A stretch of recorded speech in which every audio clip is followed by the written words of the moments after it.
ఇక కేసీఆర్ ఫ్యామిలీ తలోదారి, కేటీఆర్ హరీష్ రావు కవిత మధ్య సమన్వయ లోపం.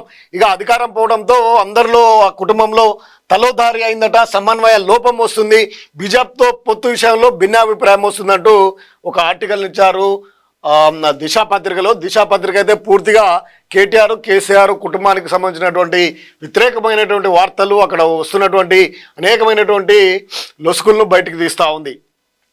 రాజ్యసభ దక్కని అసంతృప్తిలో ఎంపీ సంతోష్, నేను సీఎంగా అంటూ హరీష్ రావు కామెంట్. తన వ్యూహం వేరే అంటున్న ఎమ్మెల్సీ కవిత, ఫెయిల్యూర్ లీడర్గా ముద్రతో కేటీఆర్ అంటూ చారు. ఒక్కొక్కరిగా చేజారుతున్నటువంటి సిట్టింగ్ లీడర్లు, కంట్రోల్ చేయలేకపోతున్న అధినేత కేసీఆర్, లోక్సభ ఎన్నికల్లో తలనొప్పి అంటూ ఒక బాంబునైతే వేశారు. బీఆర్ఎస్ పవర్లో ఉన్నప్పుడు కేసీఆర్ మాటే వేదంగా లీడర్లు క్రమశిక్షణతో వ్యవహరించారు. ఆయన కనుసన్నల్లోనే పార్టీ నడిచేది. కానీ అధికారం చేజారిన తర్వాత పరిస్థితి మారిపోయింది.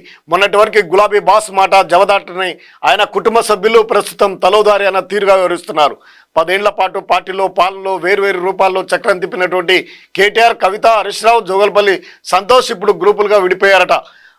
ఒకరితో మరొకరు సత్సంబంధాలు లేకుండా పోయాయంటూ ఆ పార్టీ నేతలు చెబుతున్నారు. బీజేపీతో పొత్తు విషయంలో వీరి మధ్య భిన్నాభిప్రాయాలు వ్యక్తమవుతున్నాయని, అసలే లోక్సభ ఎన్నికల దగ్గర పడుతుండడంతో పొత్తులపై నిర్ణయం తీసుకునేందుకు పార్టీ అధినేత కేసీఆర్ సతమవుతున్నారని అంటున్నారు. అధినేత ఫ్యామిలీలో నెలకొన్న పరిస్థితిపై డైలమాలో పడిన కేడర్ ఒక్కొక్కరుగా కాంగ్రెస్ గూటికి చేరుతున్నారు. ఆయన వారిని కేటీఆర్ నిలువరించలేక నిస్సహాయ స్థితిలో వీగిపోతున్నారట.